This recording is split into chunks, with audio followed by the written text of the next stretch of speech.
bit sassy, a little bit crazy, a little bit classy. We got dreams and we got goals. We're just a couple of old sassholes. Hi. Hello, everyone. Welcome to A Couple of Sassholes podcast. Oh, I'm Brooklyn Johnson. That's your line. It was. Because I am Heather Terry, and this is my line. Yes, it is. Way to go. Shit.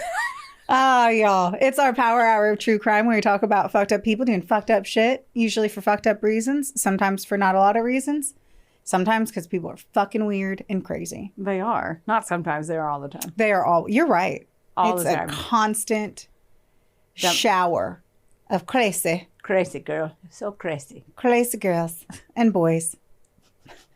Crazy people. Yes. Okay, you guys. So I'm going to have to just walk up to the diving board, right on in. We're jumping in. We've got to. Okay, go buy our holiday merch. Okay, that's it. Yeah, we can talk about we'll mention that again in the end. Okay. Just so that we can mention it twice. Yes.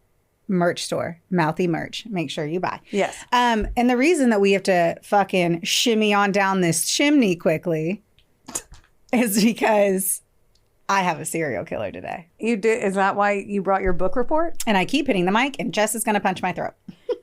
Well. So here are all my papers and I'm ready to go. It's a lot. Okay, I'm ready. Can I tell you my works cited page of the people who have helped me put this together? I think I need a stretch first. Okay, You might. Go. Okay. I'm ready. My bitch Wikipedia. Yes. Also historylink.org, Los Angeles Times, and biography. Okay. Oh, okay. Yeah. Okay. Yay. Woo! Let's do it. Oh, chest bump or no? Oh, I wish we could. No. Later. Okay. After, when we're done. Okay. So we're going to start off with our victims today because, as I mentioned, we are covering a serial killer. So strap on in. This one's a long one. Okay. Buckled up. I did it. Yolanda Washington is a 19-year-old sex worker. She operated along a specific stretch of Sunset Boulevard. Her naked body was discovered on October 18th, 1977 on a hillside near the Ventura Freeway. Investigators found that her body had been washed prior to being abandoned. Faint ligature marks on her neck, wrists, and ankles indicated that she had been bound. And then evidence also sadly revealed that she was raped and then strangled. No, right out the gate. Sad. I'm going strong, hard, Sad. and fast. Right out of the gate. Yes. Poor lady. So that was October 18th. On November 1st. Pay attention to dates for me if you don't mind. I will do that. Not that hard, but you know what I mean. Like just how The best to my ability. Yes. Okay. On November 1st, 1977, police were called to Alta Terrace Drive in La Crescenta, where a teenage girl's naked body was found in a residential area. A homeowner had covered her with a tarp to shield the view from neighborhood children. Oh. She was just dumped in a neighborhood. No. Ligature marks on her neck, wrists, and ankles confirmed that she had been bound and strangled. Forensics noted light-colored fibers on her eyelid. The coroner's report revealed that she had also been raped and unfortunately sodomized. God. Nothing I'm going to talk about today is not with a preface of terribly, horribly, unfortunately. Just filter all those words throughout. The victim was later identified as a 15-year-old girl named Judith Lynn Miller, a former Hollywood high school student who had dropped out and become a runaway. She was last seen alive on Halloween, speaking with a man in a large two-tone sedan on Sunset Boulevard. Posing as undercover officers, the killers handcuffed her and took her to an auto upholstery shop in Glendale, where she was murdered. Ugh. On November 6th, 5 days later, the nude body of 21-year-old Elisa Teresa, or Lisa, like Lisa, how does Scott say it? Lisa, right? Lissa, there we go. Fucking struggle. Lissa Caston was discovered near the Chevy Chase Country Club in Glendale. Her body bore the distinctive ligature marks around her neck, wrists, and ankles that linked her murder to the ongoing series of killings. Evidence showed that she had been brutally raped and strangled, but not sodomized. This is a really shitty luck of the draw on the sodomy thing. Right. Lissa was a waitress and a professional dancer with the all-female cabaret troupe, the LA Knockers. Really like the name. Was unlike the previous victim, she was not a sex worker. She wasn't, I said worker. a drug user or one runaway. The killers targeted her after spotting her driving home from work. No. They pulled her over on her own street, posed as police officers by flashing a fake badge, and handcuffed her under the pretense that they needed her for questioning. What year was this again? 77. Jeez. In early November 1977, the killers attempted to abduct 24-year-old Catherine Lore Baker. She was actually the daughter of actor Peter Lorre, who was known for a role as none other than a serial killer. Stop. In M by Fritz Lang. I've never heard of it. Did not go down that gravy train. I was 10 years before my parents boned it out, so a little too early for my time. The men posed as undercover police officers and requested her identification. Get ready. When they saw her driver's license, like she opened it up, she had a photo of her as a child sitting on her father's lap, who was the famous actor. And so they released her unharmed. They were afraid that if they killed a celebrity's daughter, it would become too big of a thing. She only realized later on after they were arrested and then called in and told them what happened. Man, could you imagine? Like getting pulled over and then being like, oh, you can go. And then you see those people on the news years later. No, right. That's terrifying. On November 13th.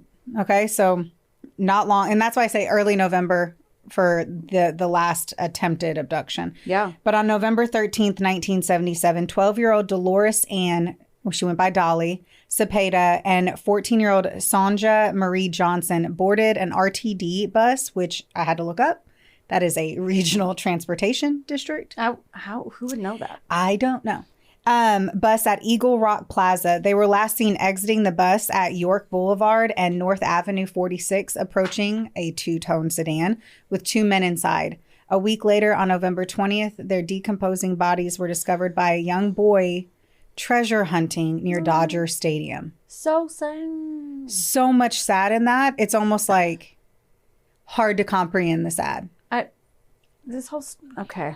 Both girls had been strangled and raped.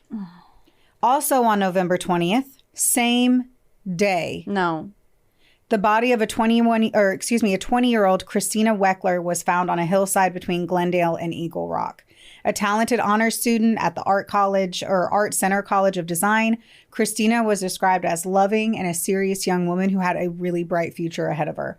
Her body bore the same ligature marks and bruises, and investigators observed, I'm sorry for saying this, but it was in it. And so I hate that I'm saying it, but they could see blood coming from her rectum. Unlike earlier victims, she had 2 puncture wounds on her arm, in which they found out through toxicology that she had been injected by Windex. Okay, this is a lot. Yeah, going in. Man, I wasn't ready. Okay. How can you be? I mean, right? We're talking terrible things. If you're ready, then yeah, maybe that's a sign. I don't know.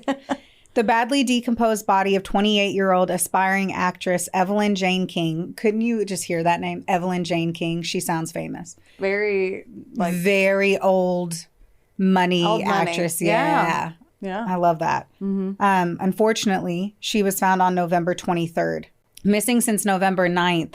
Her remains were too decayed to confirm sexual assault or torture, but she had been strangled like the others. Somehow it took all of these killings within the same area and literally only days apart for them to finally create, I say finally, but we'll unpack that, a 30-officer task force spanning multiple departments to hunt the Hillside Strangler. I say this because it's so hard to just comprehend that it was so quick. Yeah. So all these bodies were showing up basically November 1st to November 23rd. So out of nowhere.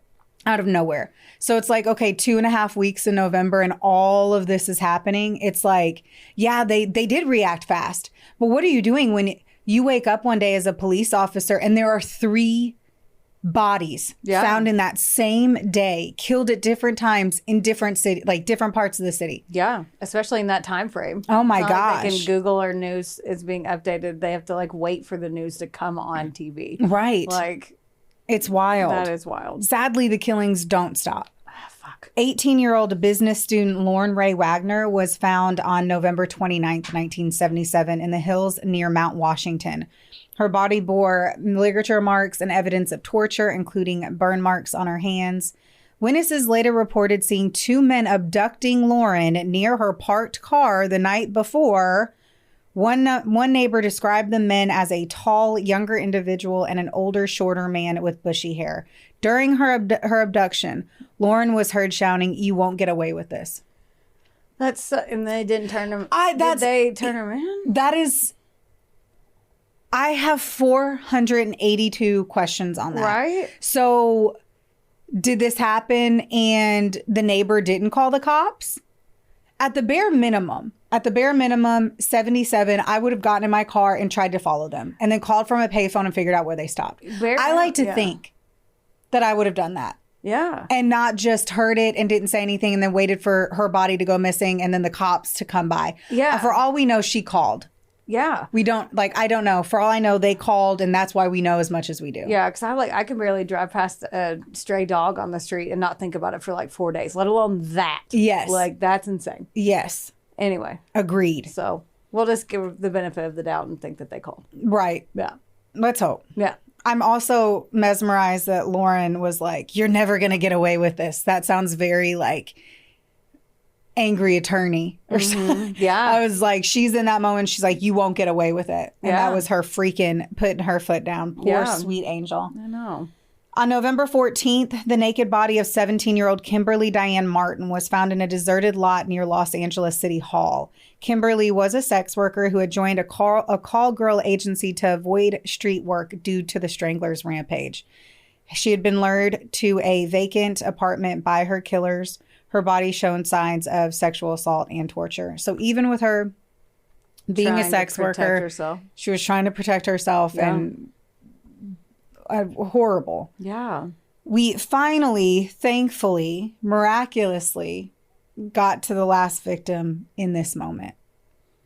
This is not the last victim. But at one point I thought it was. 20-year-old. You told me it wasn't. I know. Right? 20-year-old Cindy Lee Hudspeth was discovered on February 17th, 1978. Inside, so this is 2 months later. Inside the trunk of her orange Datsun, which had been pushed off a cliff along the Los Angeles Crest Highway.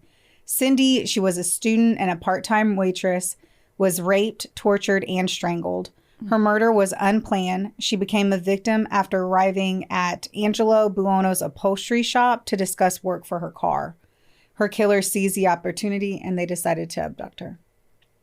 This makes the total to 10 women brutally murdered within October 18th of 1977 and February 17th of 1978. Just 122 days. That's insane. Yeah. That's terrifying. Yeah. How did this happen? I'm going to tell you. Oh, okay. I was like, that's your job. I just wanted to tell you about the victims and I'm going to go. Okay. You were like, how did this happen? I was like, that's your job. You tell me. It was a... I know. It's rhetorical. Yes. There we go. In January of 1976, so just a year earlier, essentially a year and a half, Kenneth Bianchi left Rochester, New York, and moved to Los Angeles, California to live with his cousin Angelo Buono Jr. Angelo was a strong role model for Ken, who was more acquiescent, if you will. He also had a history of sexual violence, so great combo here. Right. When Ken was short on money, Angelo had a really swell idea of let's get some girls to work for them as sex workers. Casual fucking side hustle. Yeah. No. I'm very confused on Ken and Angelo's everything as we go through this. They're everything. Everything. Their relationship confuses me on who's the power player. Oh. I would think just Angelo. It just sounds like a stronger name. I don't know. Than Kenneth. Yeah. He feels like he should be the accountant, and then Angelo. It's like, Angelo. I'm the muscle. Yeah. Yeah, I feel that. Do it. And really, yeah, they both look like pussy ass bitches to me. I want to look them up. Okay, well, not now. Okay, so why would this be the automatic idea they should do to make money? And I am making a uneducated assumption. It's because Kenneth was born in Rochester, New York, to a 17-year-old alcoholic sex worker. And that makes me sad just thinking about it. Mm-hmm. He was adopted, though, by Nicholas and Frances Bianchi in August of 1951, and he was their only child. There were some early warning signs that probably were going like, beep, beep, beep, beep, beep, beep, beep. He was a compulsive liar. He had a quick temper. He was prone to throw violent outbursts. Although he had above average intelligence, he was a poor student and an academic underachiever. He was also known for being manipulative and enjoyed that aspect about his personality. So because of this, I believe that Kenneth was the one doing it, though they say that Angelo was the stronger of the two.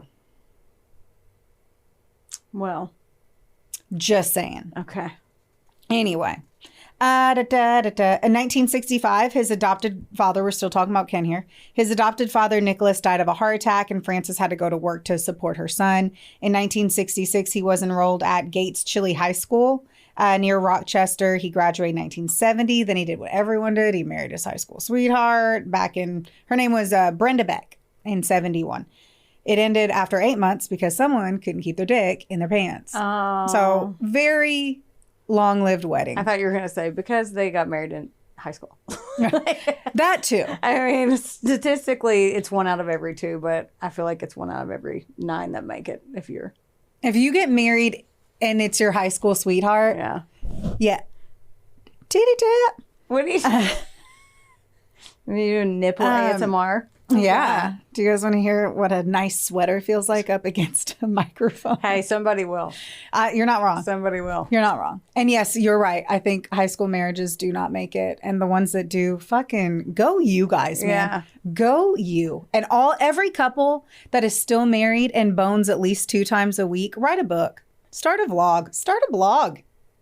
Give me some info. Any high school sweetheart couple that still has sex twice a week? Yeah. And still married. Yeah. And not boning their secretary. There's contingencies on this. I'm just saying. We're going down a rabbit hole. We are. Okay. So he kept fucking other women. His wife didn't like it. They get divorced. Now, what would be a good job for somebody who likes control over people? And you're giving me a look like I should say an answer. So I don't know. A cop. Oh, yeah. Yeah.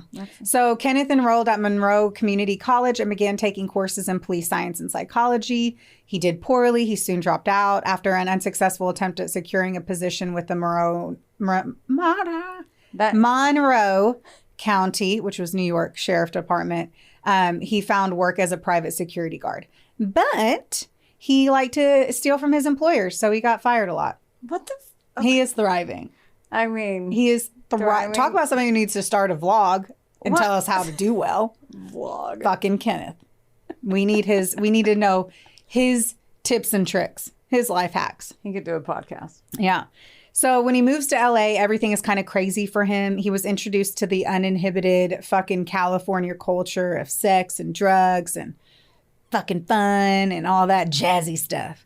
So now I'm going to loop back in. Okay. I'm hopping right back in. So this is why they started to think, oh, we could have some sex workers. Like it's fucking 2 hogs that they're buying and their feet. I don't understand. Yeah, but they started with 2 teenage runaways named Sabra Hannon and Becky Spears, which I thought you'd like the name Becky Spears because oh my God. I know.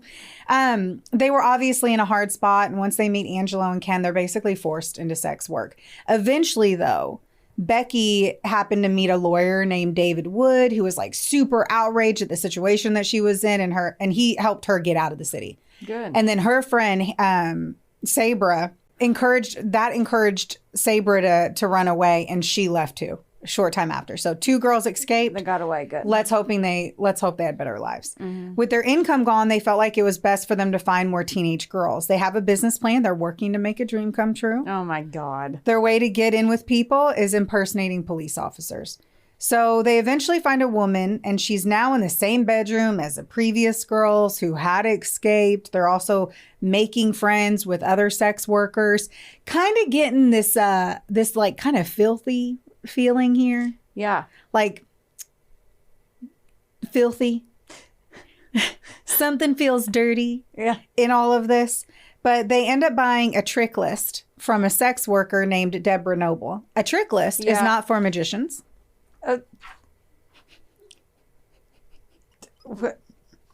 You're pleased with that. So you know what? It is the season.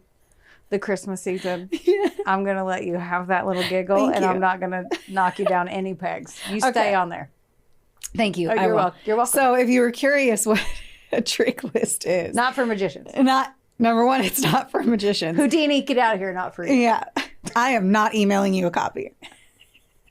I'm good. This one was a list of guys who would frequent sex workers. So it was the dots I connected. I'm glad you did.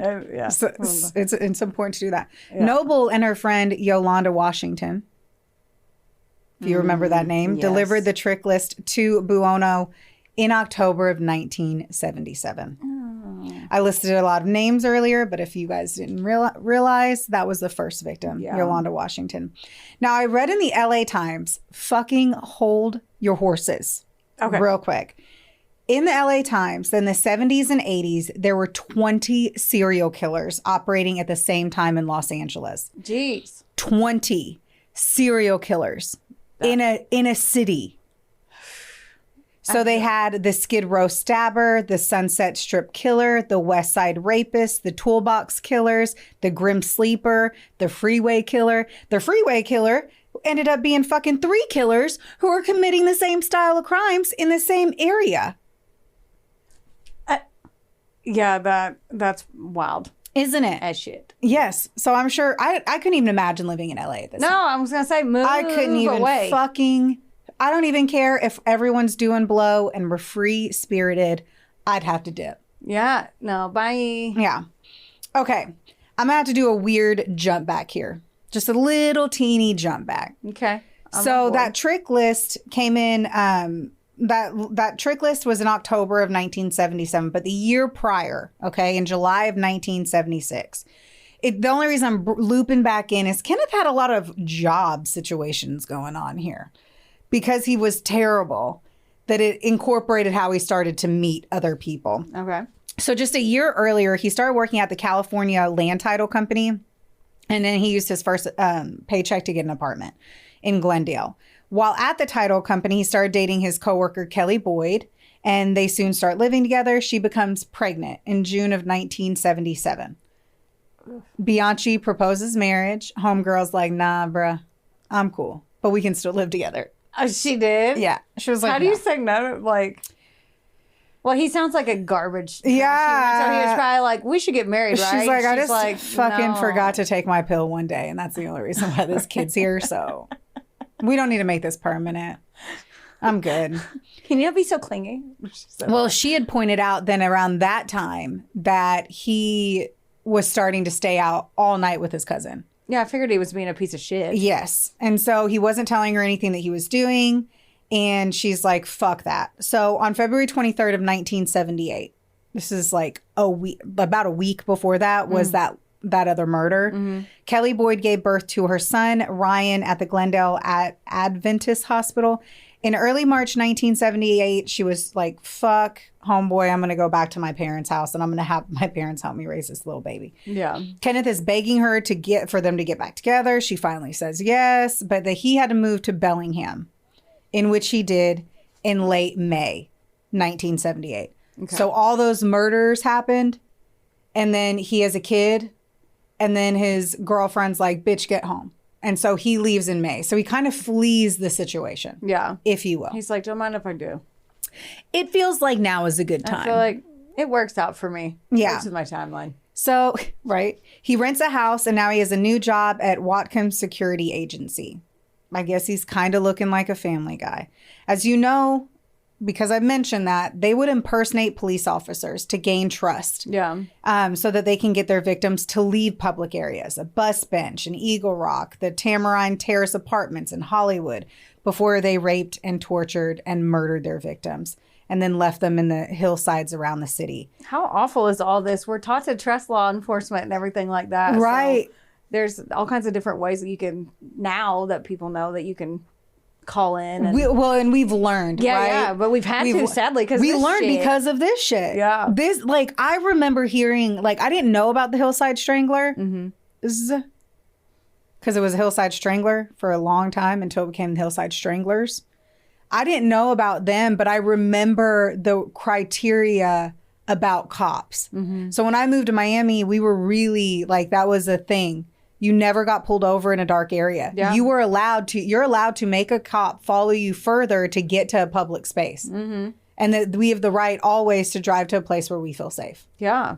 And to ask for badge numbers and to call them in. So I guess lessons have been learned. But don't forget these things. Women, men, anyone, like, do not forget this stuff. Yeah, no. Make sure that anytime that you're being pulled over, that you're in a safe spot whenever you're pulled off to the shoulder of the road, especially in snowy conditions. But then to also make sure you're in a fucking well-lit area. Yeah. And then don't make any fast movements because we know them bitches are trigger happy. Anywho, so as their desire to kill continues to grow, they did what all serial killers do. They move from a safer victim, and I hate to say a word like that, so please don't rip me apart, but someone who is a sex worker, who has a troublesome past, who's a runaway, who's into drugs. They're more vulnerable. Yes, which is a safer victim for them. And they moved into teenagers who were in, I'm getting phone calls. They started moving into into middle school students, high school students, and college students. Like, you're picking people who have the ability to dive into finding out who and what and where it happened. They had friends, they communicated, they told things to. Yeah. So it wasn't just meeting someone for a trick and no one knows where you went or who you were with. It was like, oh, I'm going to be with da-da-da. Well, the one, didn't you say she was in she was a service? Like, with a service? Yeah. So, I mean, they had to have some way to track that. I mean, they had so. Not in the 70s. I doubt it. Well, I doubt that there was like not as good as what our pimps like to do now, which is great bookkeeping. Okay, so the city was obviously on complete edge, as you would only imagine what it would fucking be like living in LA at a time where there's like 20 serial killers and pretty much the only goal is to get home. Right. I feel like it's like to survive is all you were trying to do then. Early Friday morning of January 12th, 1979. So we have technically, murders were at that tail end of 77 up into 78. Yeah. Things were kind of quiet. But on January 12th of 1979, the Bellingham Police Department received information from the security office at Western Washington University, I'm going to reference this as WWU, that 2 students were missing. Diane Wilder, age 27, from Bremerton, and Karen L. Mandick, she's 22, from Bellevue, Washington. Now, what happened was both of these 2 girls were actually sharing a rental house on Ellis Street. I don't know why the street matters. Karen clerked part-time at Fred Meyer Super Shopping Center. I don't know why that was hard to say. To supplement money that she had received from her parents for her education. Although it was supposed to be a secret. Now, I can already tell. Let's see. I think I deleted a part, but that's okay because I know it. So, at one point, Kenneth had gotten hired and he was doing security at that Fred Meyer grocery store. So they were coworkers at one point. Probably the biggest mistake was that he picked someone that they worked with. Yep. There was an automatic link whenever we get to that horrible realization. So she was supposed to keep it a secret, but Karen had told coworkers and friends that she and Diane had been offered $100 each to by Ken Bianchi from the Whatcom Security Agency to guard a residence in the secluded Edgemore neighborhood for 2 hours while the security alarm system was being repaired. What? Yeah. Right. Shiesty dicey. Yes. It was a beautiful, sprawling, like ranch-style house. It was overlooking the Chuckanut. That's Chuckanut Bay. Chuckanut. Chuckanut. Tell me that ain't Chuckanut. That is Chuck A. Nut. Sure is. That sounds like a fun bay. Or not. Chuckanut. Wonderboy Media is not only the proud producer of this glorious magic employing your ear holes right now, but they're also a big deal. Get in touch with them today to make all of your dreams a freaking reality. From using their bangin' ass podcast studio, where we are right now, to creating amazing videos and editing our content like the mystical mavericks they are. Your podcast can go further when you have a Wonder Boy. Hit up Drew today at WBOYmedia.com. Or text him day or night at 270. Just kidding. Anywho. It was owned by William V. Catlow, a recently retired Georgia Pacific Corporation executive, so some fucking mansion. He was vacationing in Europe with his wife at the time. On Thursday, January 11th, 1979, Karen Mandic left the Fred Meyer store for an extended dinner break at 7 p.m., and she was supposed to come back at 9 p.m. The store manager, who obviously Karen was really reliable, became super alarmed whenever she didn't come back to work. At about 11:30, he called Steve Hardwick, who was a friend of Mandic's, who worked at the WWU security office, to see if he knew her whereabouts. She had told Bill Bryant, another friend who worked at the WWU security office, about the job. He offered to go along, but Mandic had turned him down. Hardwick and Bryant scouted both Mandic's house, the Bayside address, and other locations for the two women, or just trying to find her green 1978 Mercury Bobcat two-door hatchback. Long name. And they couldn't find him. So two friends automatically start scouting. They knew what because they had told other people, they knew places to look, and they were searching for her. Once they realized they weren't there, they called 911. Yeah. After hearing the story, the Bellingham police contacted Whatcom Security to see if they had any information about the two missing women. The owner, Randall W. Moa, he called Kenneth Bianchi, who claimed he had been at the Whatcom County Sheriff's Office Reserve Unit meeting and denied knowing Karen Mandic. Lies. Right? Yeah. Police then contacted Gordon Scott, a commander of the reserve unit, who said that Bianchi asked to be excused from the meeting, claiming he had to teach a class for his employer. At 2:30 a.m., police spoke with Bianchi. That's a wild time to be talking to the cops. I was just thinking that. First of all, he gets to just ask to leave a meeting. How do you do that? I want to do that. Like, say, hey, I got to go. Do you care if I go? I'm just going to go. Yeah. And then you get a call at 2:30 a.m. I wouldn't even know. I'm going to assume because there's security, it was overnight. That was so slick. How you did that under there. I'm nailing it. I want to see if I can. I'm parched from all this talking. Okay. I'm going to assume it's because they're overnight shifts that it was 2:30 in the morning, because my ass would not be answering a phone call. But he admitted that he hadn't been in the meeting and that he went to go driving alone in the county. Very solid alibi. Just Kenneth. taking the cash drive. You know what? Fuck that meeting. I'm going to tell them I have a thing, and I'm just going to blow this popsicle stand and drive around town. I mean, you don't do that? No.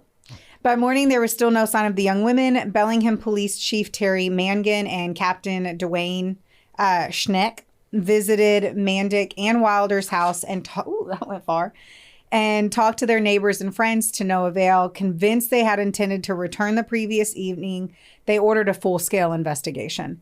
I'm very happy that they reacted so quickly. That's what I was thinking, too. Detective Fred Nolt and Terry White were assigned to work the case full-time. They continued to beg the public for any information they may have to help find the missing women. Law enforcement agencies throughout the West were notified through the Western States Information Network about the disappearance. Everyone knows. Meanwhile, detectives obtained permission from Catlow's family to search the house on Bayside Road. So the house that they were supposed to look at.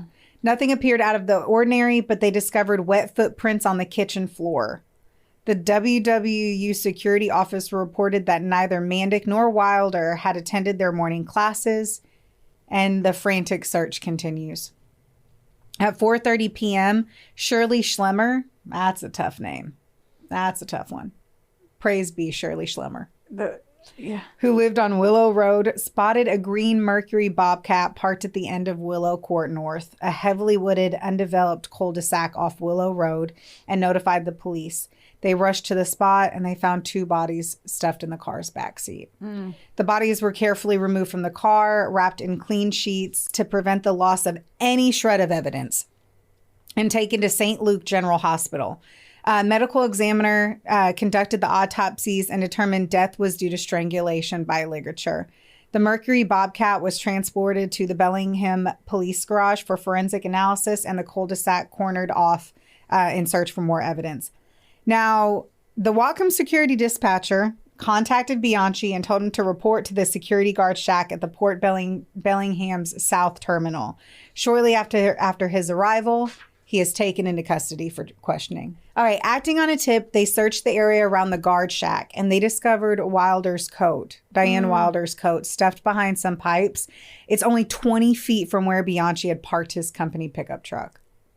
So he basically gave zero fucks. Yeah, getting cocky now. Real fucking cocky. During the questioning, his alibis were so contradictory that detectives believed they had found the murderer. I fucking hate Kenneth. And you're going to fucking hate him too, and I fucking hate him. Oh. But without any eyewitnesses or a full confession, the case would rely currently on circumstantial evidence. Oh, no. On Saturday, January 13th, shit got more real.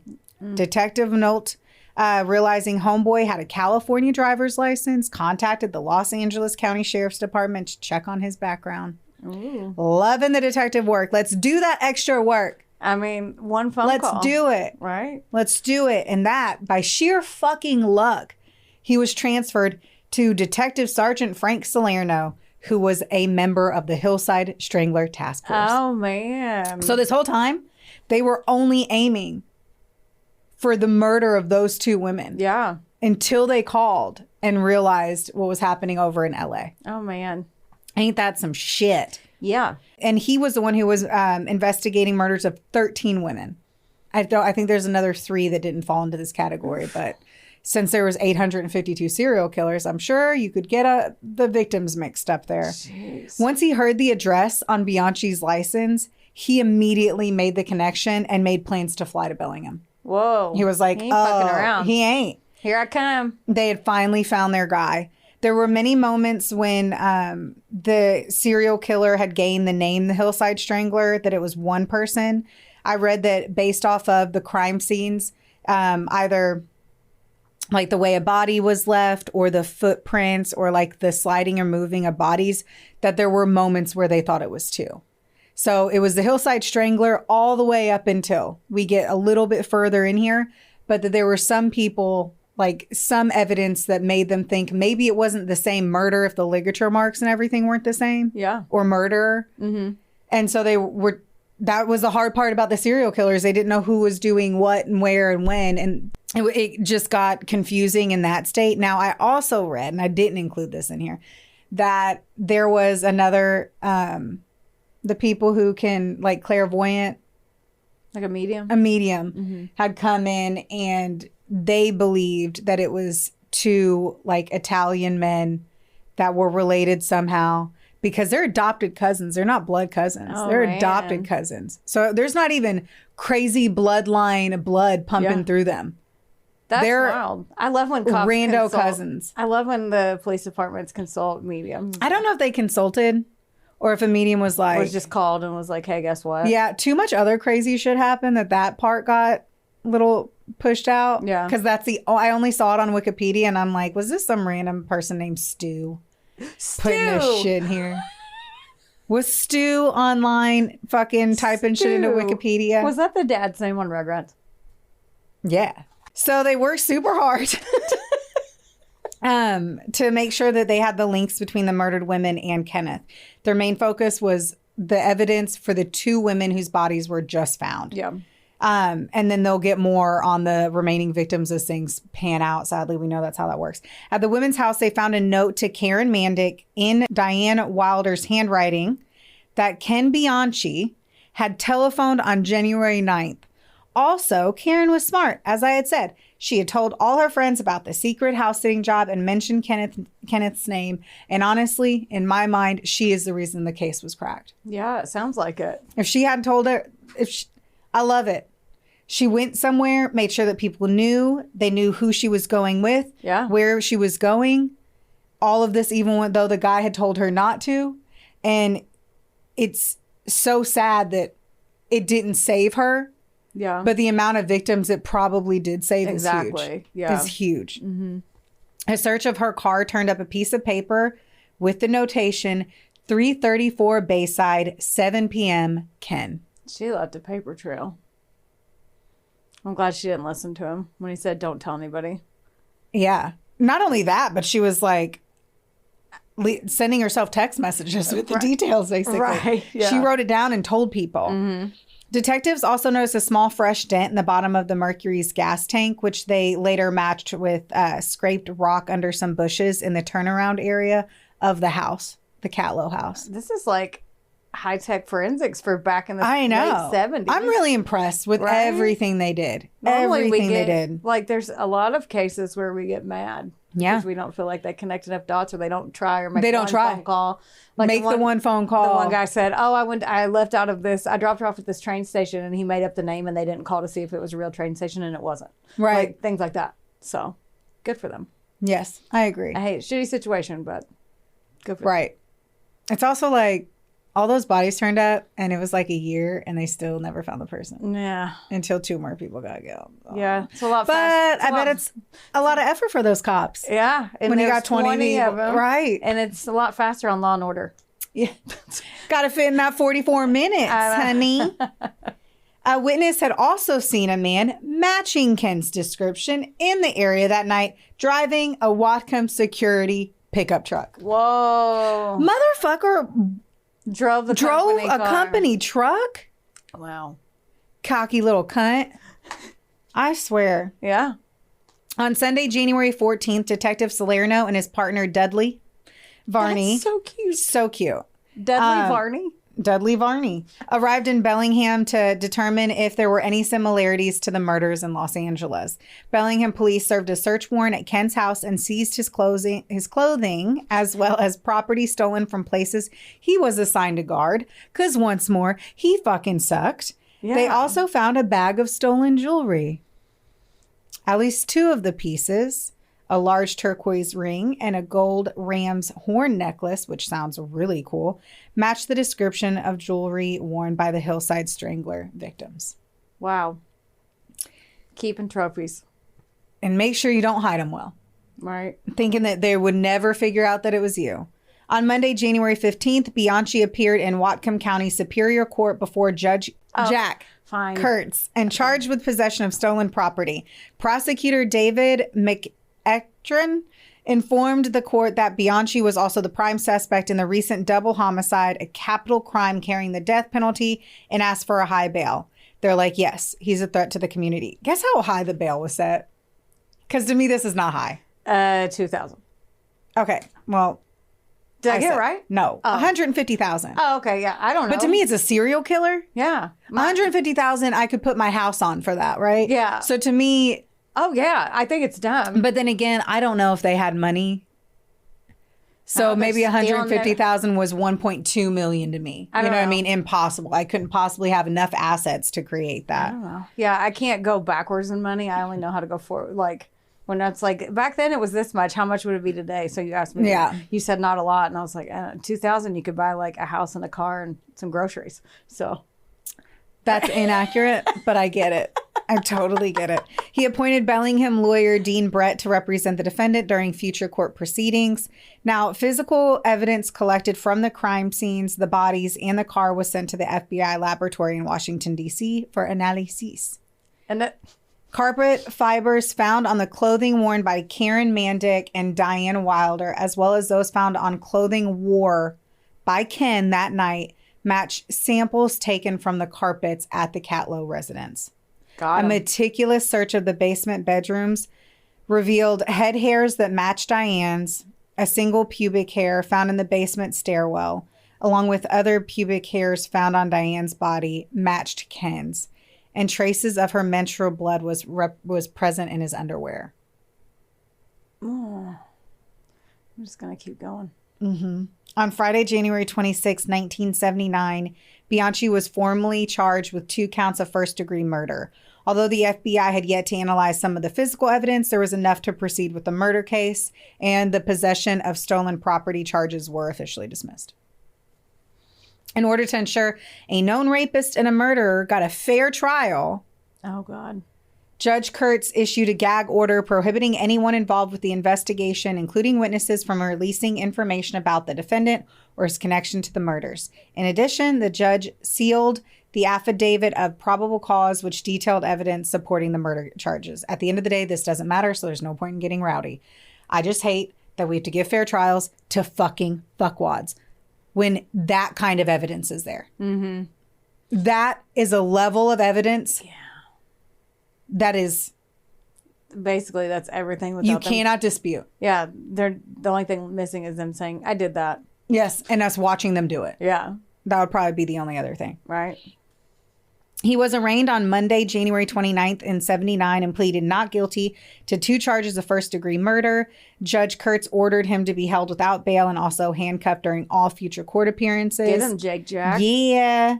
Under state law, the prosecution was given 30 days to decide if they were going to seek the death penalty. On Friday, March 30th of 79, Bianchi changed his plea from not guilty to not guilty by reason of insanity. I knew you were going to say it. Defense attorney Dean Brett said Bianchi claimed to have amnesia about the murders of Mandick and Wilder.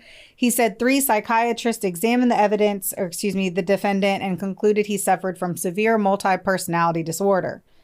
The judge granted a motion to appoint a blue ribbon panel of 6 psychiatrists to examine Bianchi. They ain't stopping. They're going. Yeah. Including a brain scan to determine whether or not he was mentally competent.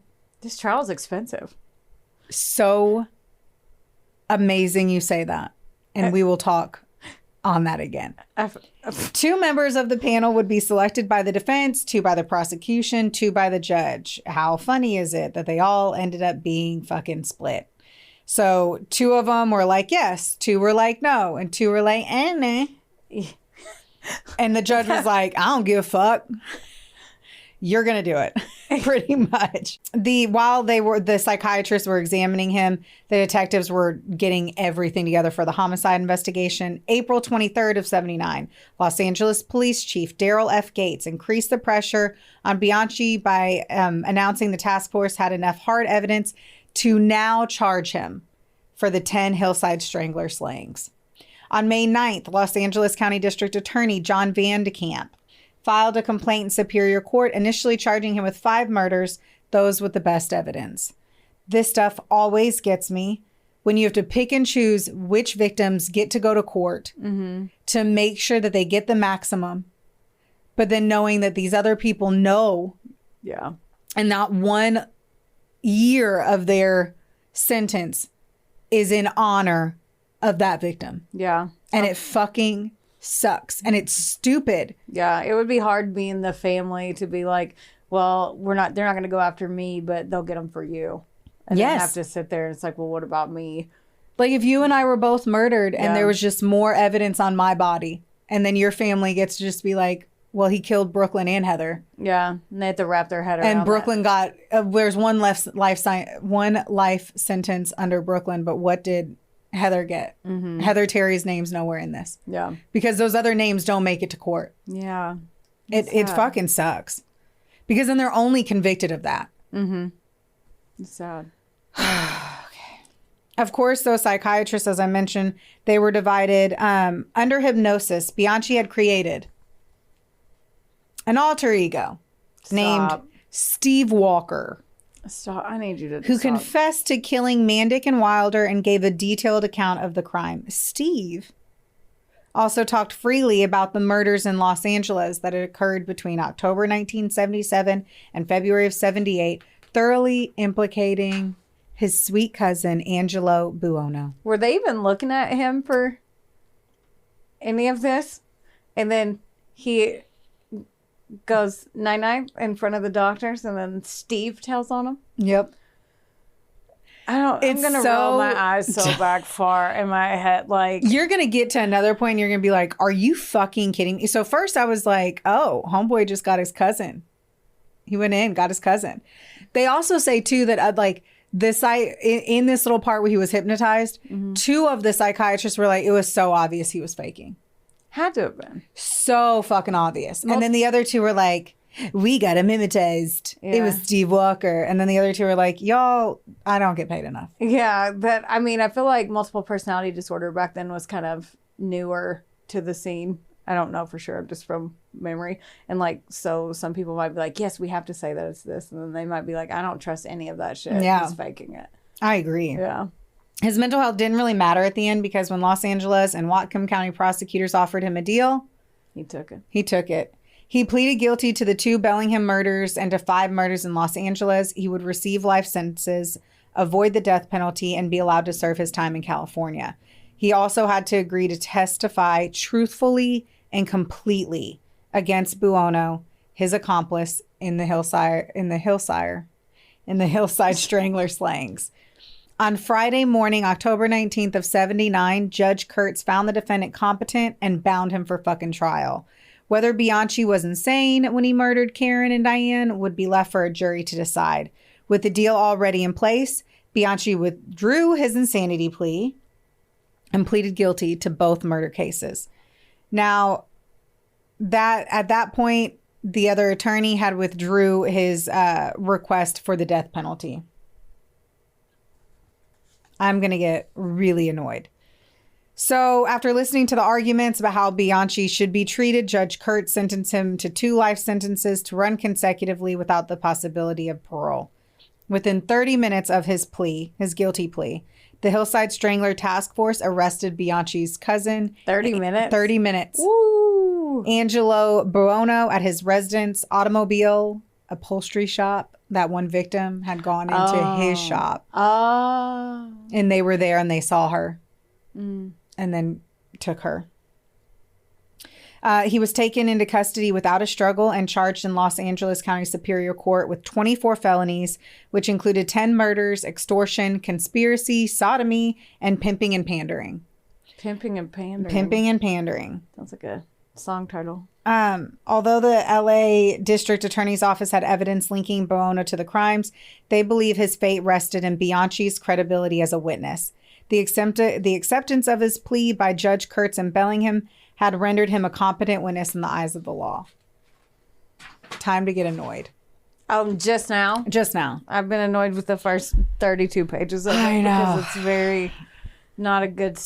This is a bad tale. It's not a good tale. It's a bad tale. It's a bad tale. On Saturday morning, October 20th of 79, Bianchi was flown from Bellingham to Los Angeles in a leased Continental Airlines jet. Don't know why I'm telling you that. He appeared before Superior Court Judge William B. Keene on Monday morning, October 22nd, and pleaded guilty to 5 of the 10 Hillside Strangler killings, 1 count of conspiracy to commit murder, and 1 count of sodomy.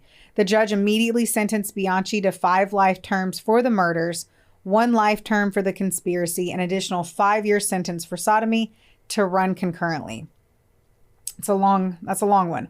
Mm-hmm. After the imposing sentence, Judge Keene said, and we got this from the Bellingham Herald, "I wish I had the power to have the sentences run consecutively, but in this state, California, they must be merged as a matter of law. Although Bianchi would be eligible for merged as a matter of law," end quote. Although Bianchi would be eligible for parole in California in just 7 years. Stop. Officials estimated he would serve 20 to 35 years before being returned to Washington to serve his other 2 life sentences.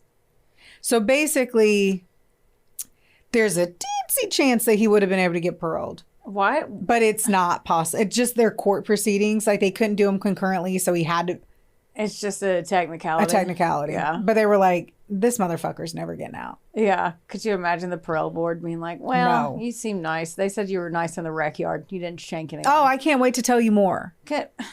Bianchi began, this shit doesn't stop getting crazy.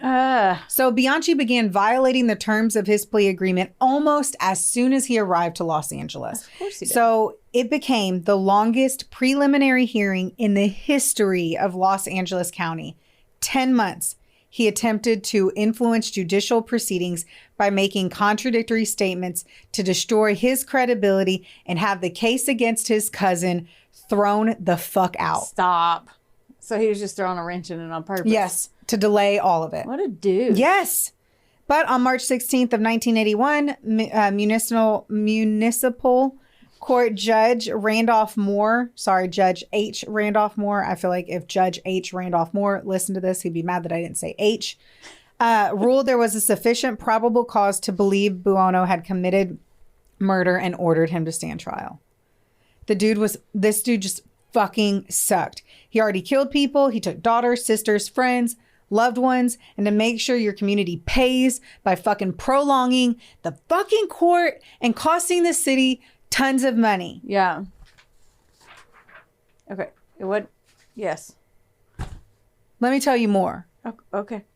It was during the prolonged preliminary hearings that Bianchi met Veronica Lynn Compton. No. Stop. Age 24, who was a self-proclaimed actress, poet, and playwright. In June 1980, she sent Bianchi a letter at the Los Angeles County Jail asking if he would read her screenplay about a female serial killer called The Mutilated Cutter. What? And help her with her characterization. Yes, this bitch was writing a screenplay. No. A serial killer was in fucking court, and so she starts reading to him. She started writing to him? I said reading to him. She started writing to him. She's like, and they're like, hey, can you help me do my character thing on a serial killer? Because you're a serial killer? Yeah, no. If you tell me they got married or something, I'm going to throw your papers on the floor. I'm going to throw your papers on the floor, aren't I? You are. The plot gave him an idea. What if the Hillside Strangler was still killing people? What? Wait. What? So Veronica visits Bianchi in jail on numerous occasions, and then between June and September of 1980, while he was waiting to testify against his cousin. They decided to partner up and prove his made-up innocence. So this woman agrees to fly to Bellingham, strangle a girl with a length of white cloth line, plant evidence to simulate the Mandic Wilder murders. Additionally, she was to send letters and cassette tapes to various locations in Los Angeles and Bellingham with messages that the wrong man was in jail and that the strangler would strike again. On Thursday, September 16th, their last meeting, Bianchi provided Compton with the final touch.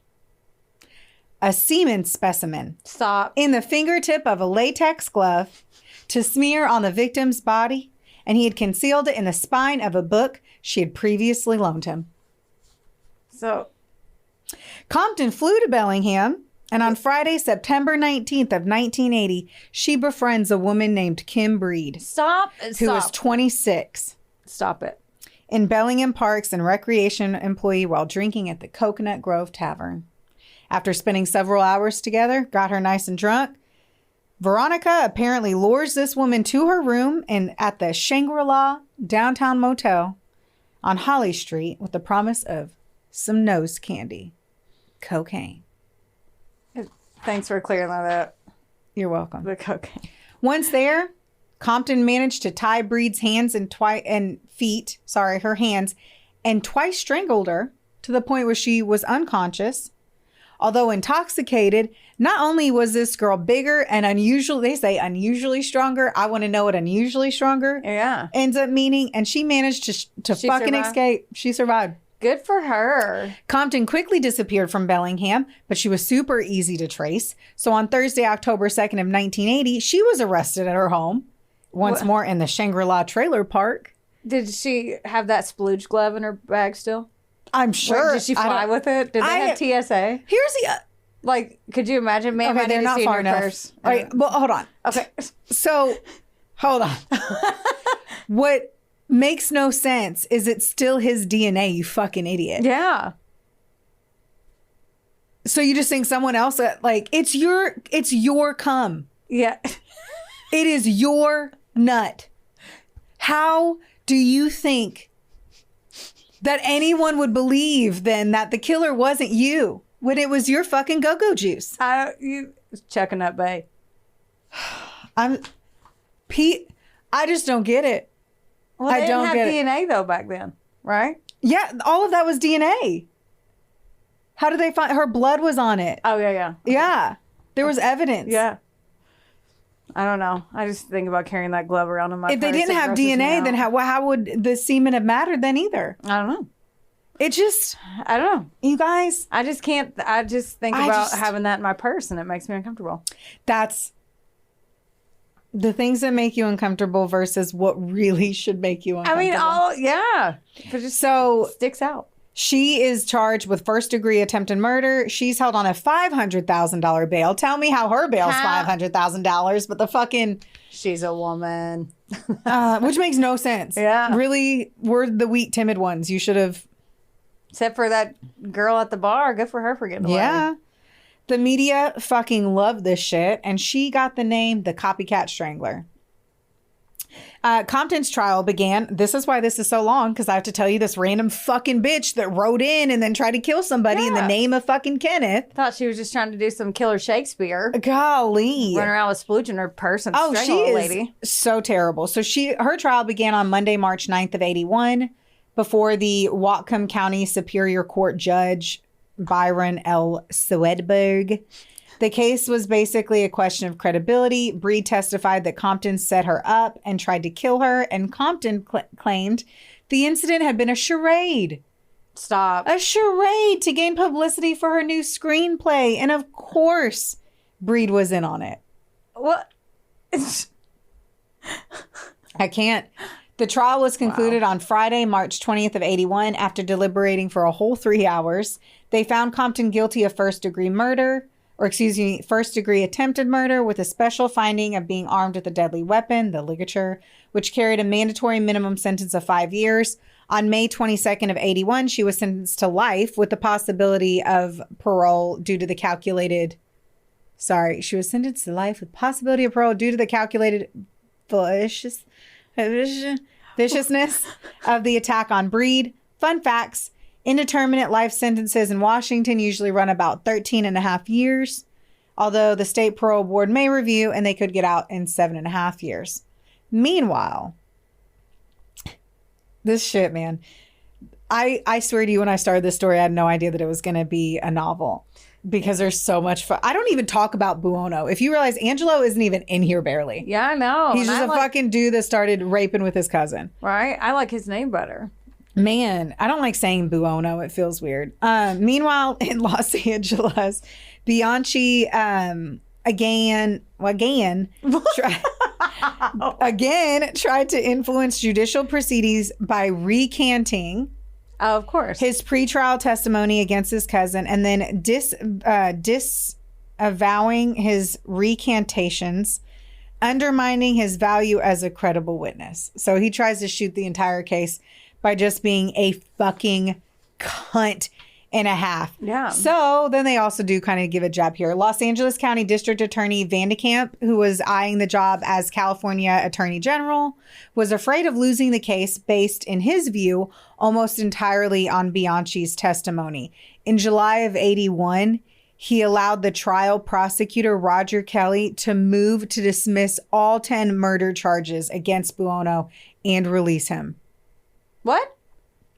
No. Yeah. But after deliberation, Judge George ruled that there was enough evidence and he made him go to trial anyway. Good. I know. Fucker. It's like, oh, I'm afraid I'm going to lose one person. And fuck, this is when I'm like, fuck this bullshit system. Yeah. Fuck this system. So you're basically saying, you know that this guy killed these people. Yeah. He is saying, this is a person that did it with me. Then whenever he gets on the trial, he just starts lying. So they're afraid they're going to lose this guy. So they drop this guy just so they can get one of the murders. Yeah. Fuck all the way off. And I mean, I didn't do it. I know, but fuck all the way off. I'm just making sure you know I didn't do it. Good. Okay. Vandekamp then declared a conflict of interest as his office had already come to the conclusion that they could not convict Buono. So the Judge George accepted the conflict and reassigned the case to a different fucking attorney. Good. It was then assigned to Deputy Attorney General Michael Nash and Roger Bourne to prosecute. They believed they had enough fucking evidence and they're going to be able to link it. Good. This shit took forever. Bianchi was the 200th witness. Stop. This is Buono's case. He was the 200th witness and he was on the stand for 80 days. That's so long. Yes. Mostly because he was a cunt and kept giving contradictory statements. Of course he did. He probably liked the attention too. So he would just lie. Yeah. He was like, so I went to fucking Hardee's on June 10th. And then he's like, I didn't go to Hardee's on June 10th. I went to McDonald's. And then they're like, so what were you doing at McDonald's? I was at Hardee's. And basically did that the whole time. Yeah. In a really shitty format that I just explained that, but whatever. I mean, I didn't think you were reading from the trial transcripts. Wouldn't that have been crazy? What? If I was. Hardee's? Yeah. Jury. Oh. The deliberations finally began on Friday, October 21st of 83 now. I was going to ask you what year it was. On November 18th of 83, after being sequestered for 28 days, the jury of 7 women and 5 men found Buono guilty of 9 of the 10 murders and voted to impose life sentences without the possibility of parole rather than the death penalty. With a duration of 2 years and 2 days, it remains the longest criminal trial in American history and cost Los Angeles County taxpayers $2 million. That's 80s dollars, too. Yes. Fuck. The judge placed all of the blame on Bianchi and listed everything he did to sabotage the case. He believed that neither Buono or Bianchi should ever be outside of the prison walls and never be released on parole. I wish for the length of this episode that this was over, but it's not. To be quick, that chick Veronica escaped jail. What? She did?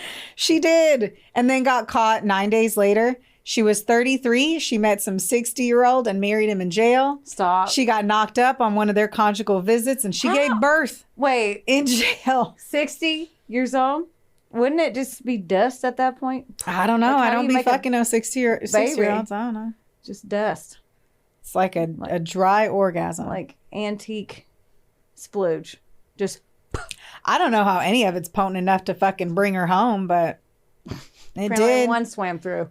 Well, she also ended up doing 22 years for that. For what? Because of her. For her fucking attempted murder shit, but then because she escaped, she ended up doing fucking 22 years. And then she also broke parole and then went back to jail. What a ding dong. She was the mother of the year. She did write a book called Eating the Ashes. I didn't know where you were going to go with that. Eating the asses. Eating the asses. How to get through prison by eating ass. I mean, I'm sure some ass was ate. After 22 years, some ass was ate. I'm done with It was a book about rehabilitation in the U.S. penal system, and I'm sure it was a very thrilling read. Penal. Angelo Buono was sent to Folsom Prison, where in 1986 he married for the 4th time. His bride was Christine Kazuka, a mother of 3 and a supervisor at the California State Department of Employment Development in Los Angeles. Because he was not eligible for parole, he was denied conjugal visits. So he didn't get to... So she married someone she never gets to sleep with. Okay. Choices were made. She married a serial rapist and murderer. Yeah. And she had kids. That's and what she I was was like, thinking. hey, it's totally okay to marry murderers. Do you want to go see Daddy? You can't. I can't either. Dude, at some point, I'm pretty sure they tried to well, that wasn't their dad. No, I don't. Well, I know. Stepdaddy. They didn't meet him. I don't fucking know. Who knows? He ended up trying to sue for conjugals too. And I was like, go fuck yourself. Go get some lotion, rub it out, you piece of absolute shit. Yeah. On Saturday, September 21st of 2002, Angelo Buono died at the age of 67 from a massive heart attack in his cell at the Calipatria State Prison. In a telephone interview to CNN, the retired Bellingham police detective Fred Nolt, he said, the world will probably be a better place without him. He will not be missed.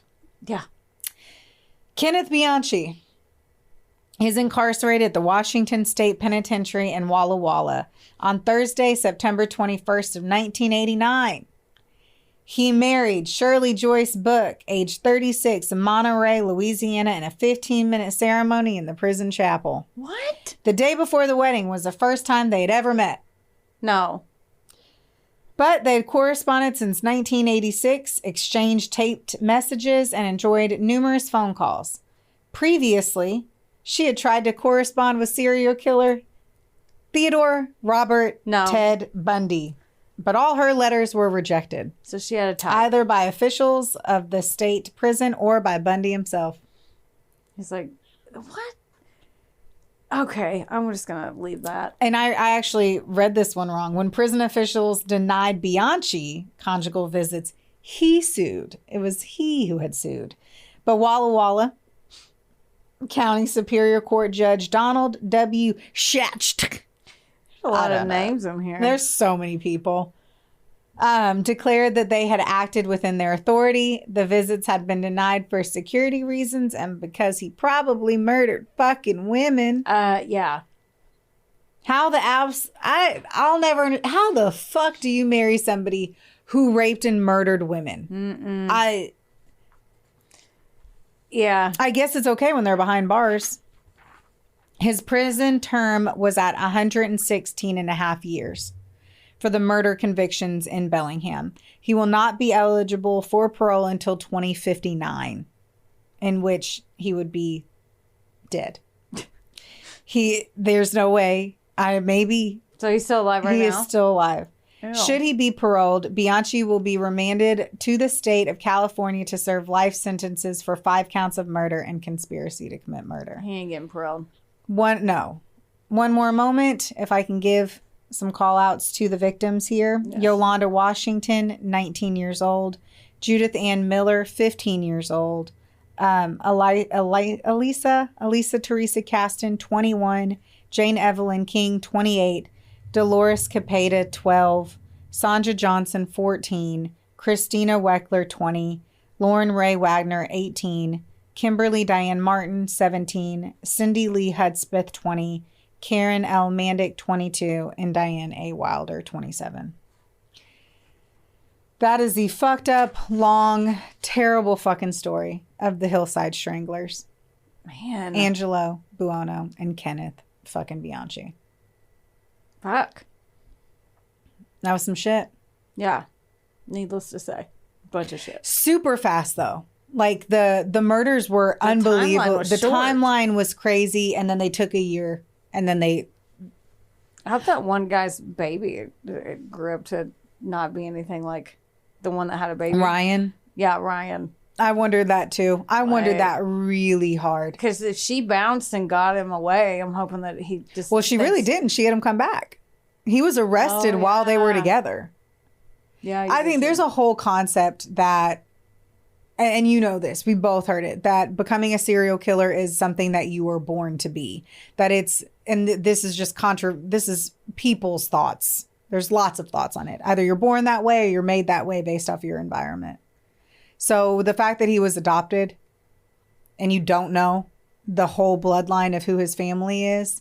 Yeah. I could only imagine that Ryan would fight whatever negative, weird urges he would ever feel. He would probably be concerned his whole life. I've always learned that anyone who their dad was a serial killer, and I say dad because it's very unlikely that we have 2-3 women serial killers, and it's because they poisoned families for money. That's how they got to be a serial killer, not because they killed 14 men.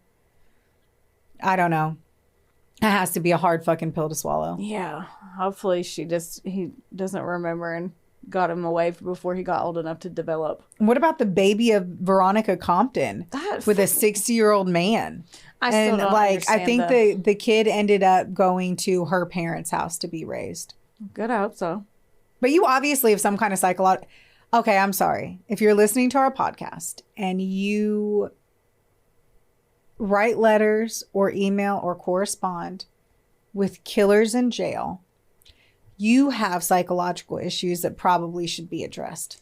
So she had issues already. Yeah. But the level of what the fuck that creates, I can't even. That shit blew me away. The one girl that said, I was just doing research for the play.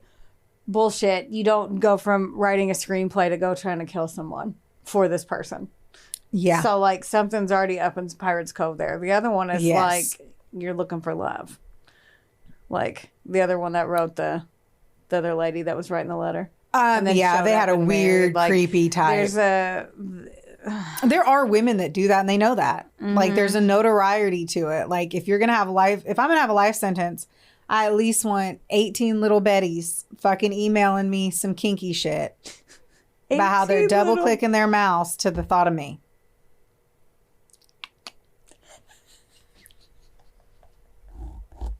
I'm done.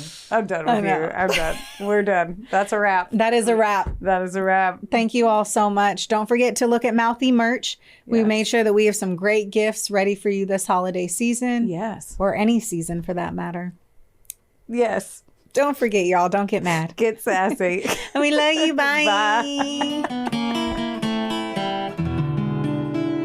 This episode was sponsored, edited, and produced by Wonderboy Media. Get the deets at WBOYmedia.com to see how you can make your podcast dreams a reality. Help us out and be sure to rate, review, and subscribe wherever you listen to our audio project. Don't forget, follow us on Facebook, Instagram, and TikTok at, of course, A Couple of Sassholes. Want more sass? Become a member of our Patreon for bonus content, merch, and more. Plus, we're on Cameo now, so there's even more ways to get the sass you need just how you like it.